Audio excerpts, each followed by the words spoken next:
Well, welcome accounting students to our weekly update for Module 3 for our accounting course this summer of 2023.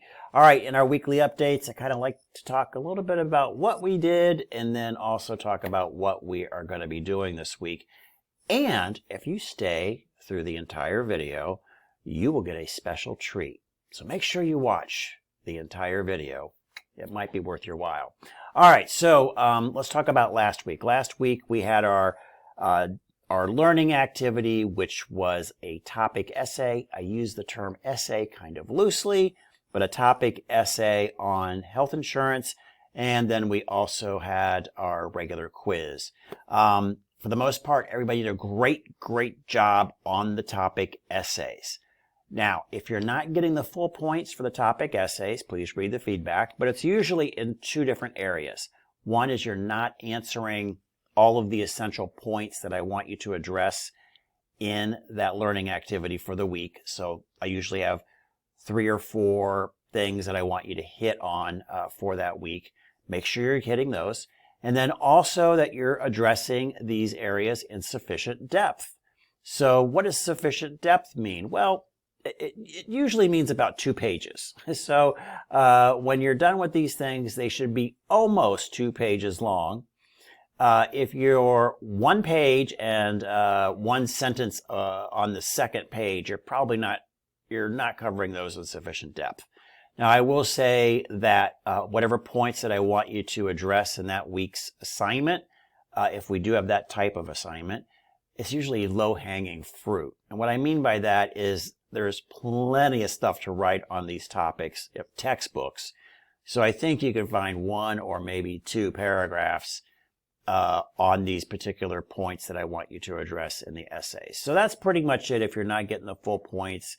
Sometimes if the grammar is completely horrible, but everybody's got spell check, everybody's got Grammarly, and everybody's probably got other tools as well that they're using to help with these assignments to make sure you're, at least the grammar and everything's kind of spot on.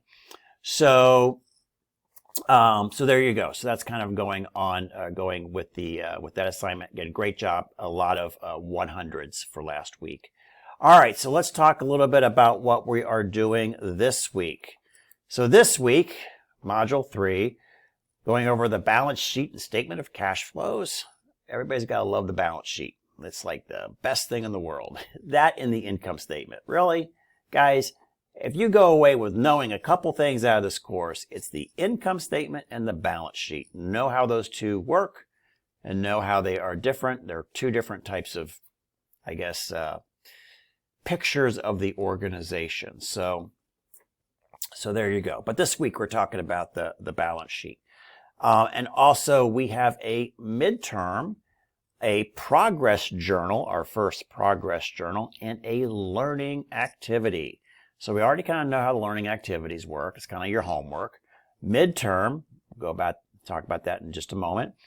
And progress journals. Progress journals are just a quick way for me to check in. It's easy points for you. You just got to talk to me, kind of write some words down. I will have a couple of areas that I want you to address in that progress journal. And it's a way for me to kind of connect with you, see what's kind of, usually ask questions about the course. Maybe there's something confusing or something I need to fix. So the progress journals are very helpful for me in getting feedback, soliciting that feedback from you right now as we're kind of nearing the midpoint of the course. So we got some stuff to do this week, but again, it's very manageable. All right, so that pretty much concludes what I want to talk about. But I did promise you a special deal. So here is the special deal. We have a midterm this week. And I know midterms can cause anxiety in folks. What's it going to look like when I click, start midterm? So if you've waited at this point at 4 minutes and 30 seconds, here's your special treat. We are going to go over about the first, few questions of the midterm. So screenshot, capture it, phone, however you want to do it, don't care. But I'll give you a flavor of, I guess a preview of what these questions will look like. It shouldn't be a surprise. They'll be very similar to what you've had on quizzes. So, all right, let's take a look at that. So here it comes. All right, guys. So let's take a look at some of these questions. I'm not going to break down answers for you. I still want you to do that, but at least you can get a good preview of what the level of difficulty and types of questions that there are. Whoops. All right, so question number 1. Again, we have these most correct. I know that can be difficult, but just, again, do your best. Which of the following statements about finance, accounting, and financial management is most correct? I think that might have been from Module 1. I don't remember. That sounds familiar, though. All right. Question number 2. Which of the following are not finance activities? There you go. All right. Number 3. A little preview here. Which of the following statements about the finance department at a large health care organizations is most correct? Again, those most correct, least correct, kind of a little bit of critical thinking in there. But so far, you guys have done really well with those questions. And because I'm allowing multiple attempts on those quizzes. All right, next question. Very small health service organizations, a little small medical practice. The financial function is managed by a person called the what? Question number 5. I won't read them to you, but go ahead and screenshot, capture that. I'll give you 10. We'll do 10 questions here, guys. So we'll do 10 out of the, I believe we have 100 questions. Question 6. Question 7. Which of the following statements about the legal forms of for-profit organizations is most correct? Question 8. Which of the following statements about investor-owned for-profit corporations is incorrect? Number 9. Now we're talking about not-for-profit. And 10.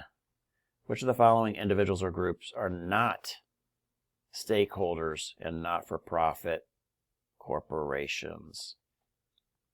So not-for-profit means you don't have people, shareholders. I don't know. Maybe stockholders might be. I don't know. All right, but there you go, guys. Find the answers for those questions, and you'll be golden for at least the first 10 questions of the midterm. All right, there you go. And I think the midterm is randomized, so maybe they won't be the first 10 questions, but they'll show up eventually on there. All right, that pretty much concludes that. One final, you get a double bonus if you hung on this long through the video. You get a double bonus. So the double bonus, first bonus was you got to see those 10 questions, and the other one, as I look at my calendar up here, we've got a holiday coming up. So we have Memorial Day on the 29th. So that's probably a long weekend, hopefully, for you guys, for some people that are able to get that day off. What I am going to do is I am going to, through this video, extend the due dates for all of the assignments for Module 3 until Wednesday, May 31st. Yes, so you have to the end of hey, I'm giving you to the end of the month to complete everything for Module 3.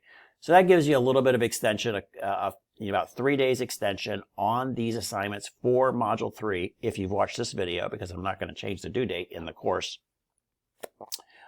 If you wanted to, take that time off and, I guess a little bit extra time for the weekend, just remember, you still got stuff due for Module 4, so you probably don't want to let it pile up too much. But if this gives you a little bit of extra wiggle room and allows you some more time to enjoy, time with your family or whatnot, or just recharge your batteries, please go ahead and do that.